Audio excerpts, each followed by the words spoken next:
Welcome to News Today with WDW News Today. I'm Tom Corliss. Here now the news for August 17th, 2020.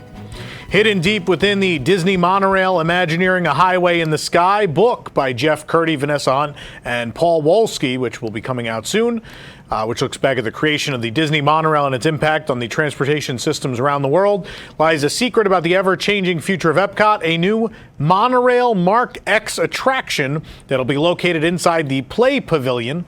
The book is set to be officially released on September 1st, 2020, but review copies have been distributed. And thanks to Imagineering on YouTube, we have a closer look at the art. The announcement is made on the very last page of the book and features an EPCOT serigraph type poster featuring 3 Mark X monorails, or Mark 10. Could be either. At the top, it says next stop, Play, with the Play Pavilion logo.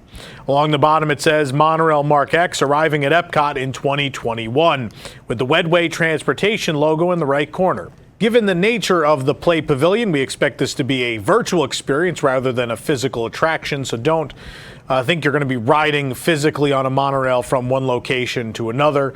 Probably like some screens or something. We don't really know, but nonetheless, Disney has teased it, and you can see in the art for the actual pavilion that we absolutely see a monorail station as part of that, but we'll certainly keep you in the loop once we find out more about this offering inside EPCOT's upcoming Play Pavilion, still set to open sometime next year.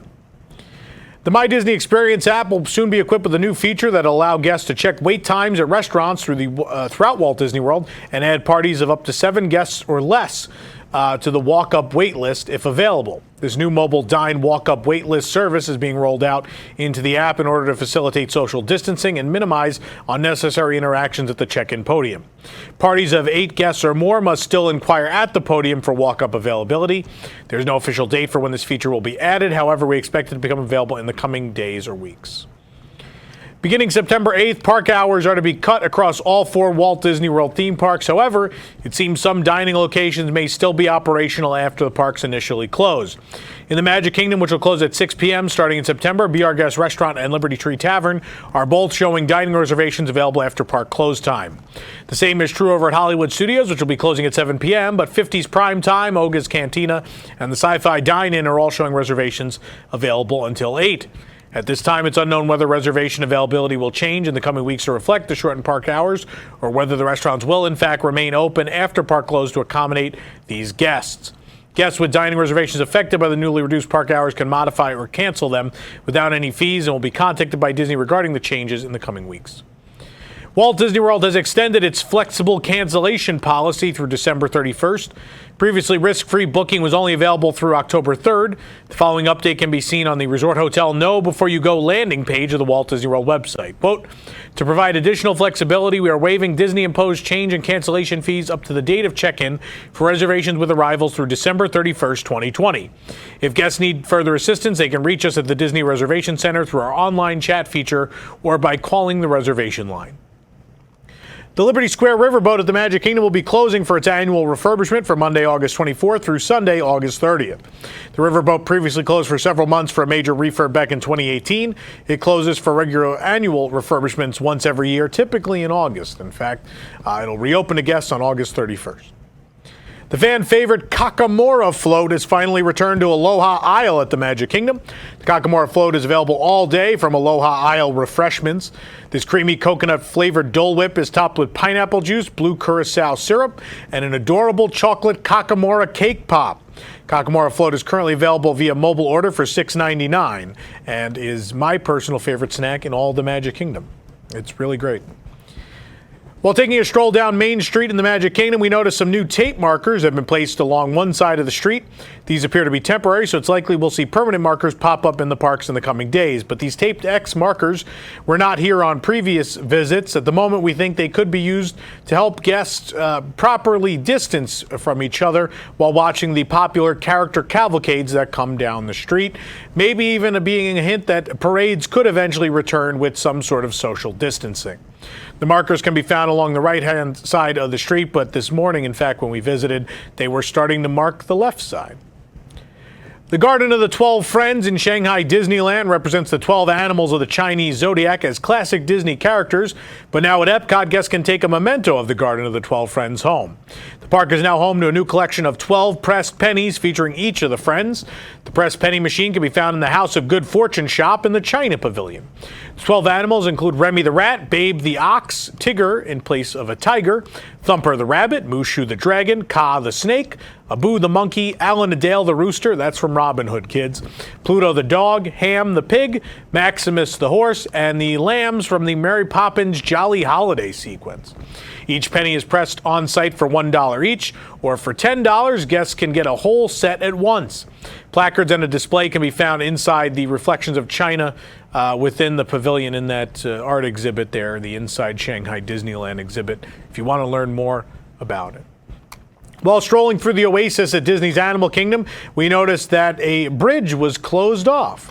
The bridge has been roped off on both ends, and after a closer end, we noticed that some of the boards seem to be breaking loose. The boards that seem to be raised slightly could be coming loose, and at the very least would be a tripping hazard, but it's also possible that the structural integrity of the bridge is also compromised. I will tell you, I walked on this bridge a few days before they closed it, and I noted that something felt wrong with it. So chances are Disney noticed that as well. Gideons Bakehouse is coming to Disney Springs, and while it's not easy to see what's happening with the interior construction, some new theming has been added to the outside. This is at the landing just across from Jock Lindsay's Hangar Bar. New signs were added to both sides of the brick building. The signs advertise Lindworm Bookseller, Curious Books and Antiques. This hints that the interior of the bakery may have a bookshop theme. Guests can also look forward to collectible art becoming a part of the product packaging at the new bakery. Lindworms, or Lindworms, if you spell it the correct way, Lindworms, are a mythological serpentine creature. Maybe we'll see more Lindworm imagery inside the completed bakery. Starting August 16th at 4 p.m., the beloved Tambu Lounge has reopened at Disney's Polynesian Village Resort. We, of course, had to swing by to get a back scratcher. Love them. If you do plan on visiting, note that the lounge is open daily from 4 p.m. to 11 p.m. Of course, there's social distancing in place now, as there is at any location. They are still doing walk-up drinks as well, but if you do want to sit there, do note there's only 4 tables with service actually near the bar, but they are serving people in sort of the Ohana waiting area as well. So they have lots of seating. Not all of it's necessarily close, but if you do want it to go drink, those are available as well. There's a little queue outside, and then you'll come in and they'll take your drink order, and you can take it with you wherever you go, wherever you want to go. And then also there's a brand new food menu, including California Roll, the Big Kahuna's Hot Wings, the Oahu Island Flatbreads, which have a shrimp and crab or a shredded pork option, and Kakani's Barbecue Pork Ribs. You can read our full review of all those items at WDWNT.com. A new sound system has been installed along the tram route at the Disneyland Resort. Guests walking this way will be able to hear music clips from different Disney films. Music loop is actually the same one that played as the Esplanade loop at the entrance to the parks. Right now, only Downtown Disney District is open, so the music provides some friendly nostalgia for guests walking that way. Disneyland Paris is reportedly considering temporary closure of the Walt Disney Studios parks over concerns of short staffing, according to sources. A meeting has allegedly been set up to discuss the closure. The resort, despite a successful initial reopening last month, has had significant attendance struggles. Amid a hiring freeze announced in June, cast members at the park would then be transferred. Construction on the Avengers campus will reportedly continue, with the park closure freeing up some constraints caused by having the park open during the work. The closure, which was reportedly considered as part of the reopening plans, could come by the beginning of the school year in Europe later this year. A similar measure, possibly closing the park, was already laid out as part of the reopening plans, but they did decide to open both parks. You may recall that resort hotels have already delayed their opening at Disneyland Paris. The Disneyland Hotel is scheduled to reopen now in December, with other hotels not even opening until next year. Disney, of course, did deny that there were any talks, but nonetheless, plenty of cast members at the Parisian resort are talking about it, as it has been discussed with their union. Adorable snacks are an ever-popular trend at Tokyo Disneyland, as we noted in the delicious Crystal Palace dessert buffet review we had last week. But there was one fairly conspicuous absence: the Mike Wazowski melon bread, a staple of World Bazaar's Sweetheart Cafe. The cafe is currently closed, but fear not, because the bakery's most popular treat has found a new home across the street, and it has a souvenir, a friend you can pick up in addition. The souvenir case is available along with the classic Mike Wazowski melon bread at World Bazaar's refreshment corner in Tokyo Disneyland. Probably not much to carry your bread in, but great for tickets, coins, and other small items is this pouch. The case costs 1,200 yen, and the bread, by the way, is delicious.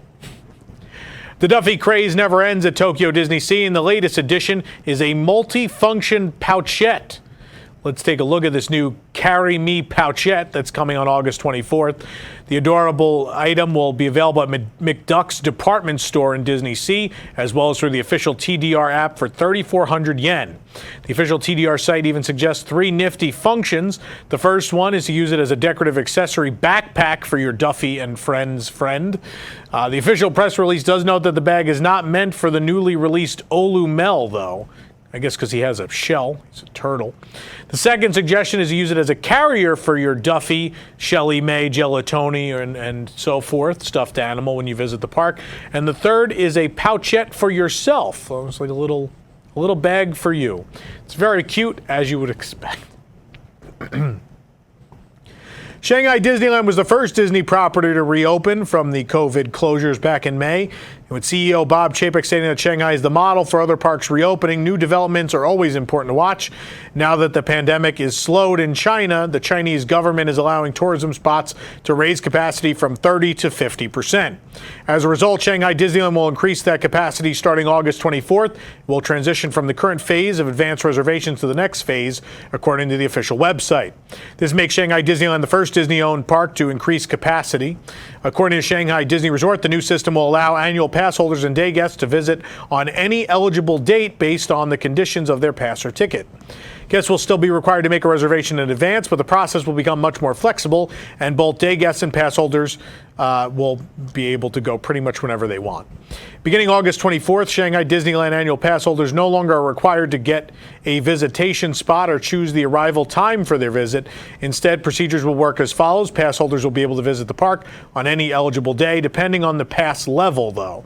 Annual pass holders will need to make a reservation by submitting their visit date and personal information through the resort's official online platform to obtain a Shanghai Disneyland reservation QR code prior to the arrival at the park entrance. Guests may arrive and enter the park at any time on their selected date of visit. The current 7-day reservation calendar is expanded to a 30-day window now for pass holders, including for same day. A 30-day window for pass holders to reserve a visit starting on August 24th will open on August 18th at 1 p.m. China Standard Time. Annual pass holders will be provided with 1 reservation per visit per pass, and a new reservation can be made once the current one is redeemed, canceled, or expired. Pass holder expiration dates will also be extended for the 212-day period between January 25th and August 23rd.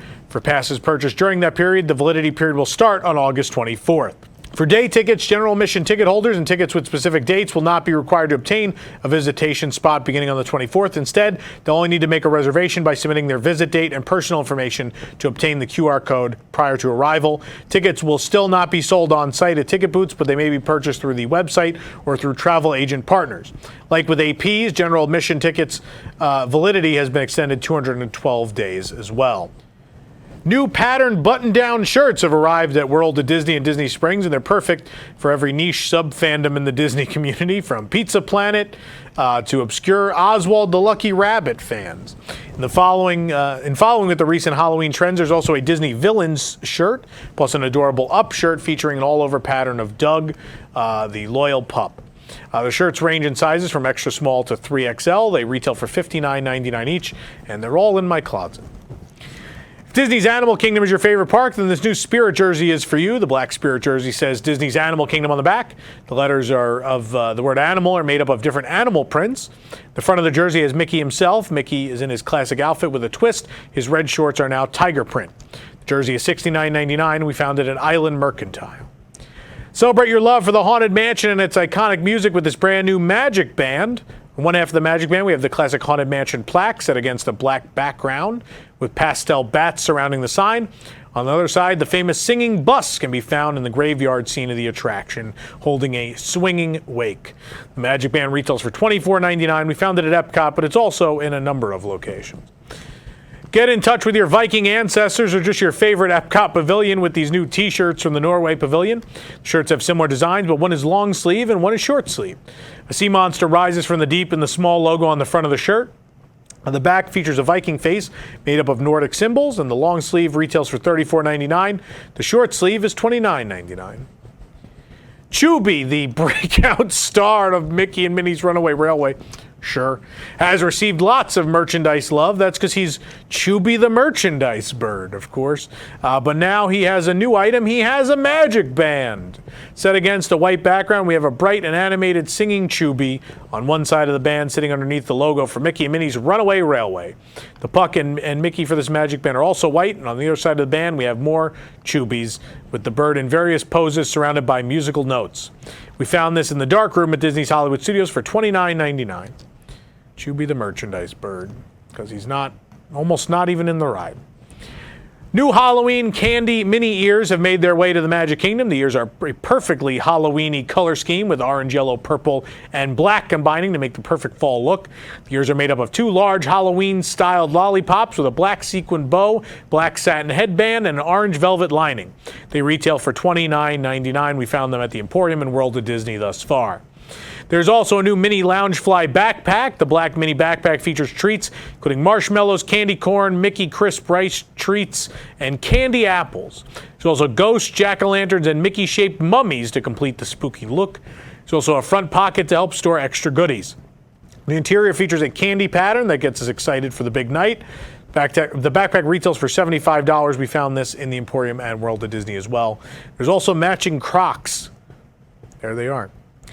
The Sanderson sisters have come back from the dead, and they're conjuring up new Hocus Pocus merchandise. A new spirit jersey features Winifred, Sarah, and Mary practicing their dark magic in front of Cinderella Castle. Thackeray Binks, the immortal black cat, can be found on the front. The same design can be found on a white mug as well. Typically, the Sanderson sisters appear during the Hocus Pocus Villain Spectacular, part of the Halloween party, but obviously that is canceled this year. Spirit jersey is $69.99, the mug $22.99, and by the way, also today, released at World of Disney and the Emporium, the entire line of Walt Disney World's Halloween merchandise for this year. It is far too much for us to talk about on the show. Dozens and dozens of items. They're all on our website. Please go peruse them if you're interested. We have all the prices, tons of pictures. It's a complete guide. For more information on these stories and more, head on over to WDWNT.com. If you're enjoying the show, be sure to like this video, subscribe to WDW News Today on YouTube for more great content, and click the bell for notifications. Also, make sure to hit select all notifications so you never miss an episode. For the worldwide leader in Disney Parks news, this is Tom Corliss saying enjoy the rest of your today and have a great, big, beautiful tomorrow. Stay safe, everybody. 4 panelists, 30 minutes, 1 week in Disney Parks news. This is Parks Center. Parks Center, the panel and I cover the top 7 Disney Park stories of the past week. From attraction news to transportation scandals to new food and merchandise, we'll cover it all in 30 minutes or less. You can watch us stream live every Wednesday night at 9 p.m. at WDWNtunes.com, watch episodes on demand at youtube.com/WDWNT, or subscribe to the audio version of the show on your favorite podcast app.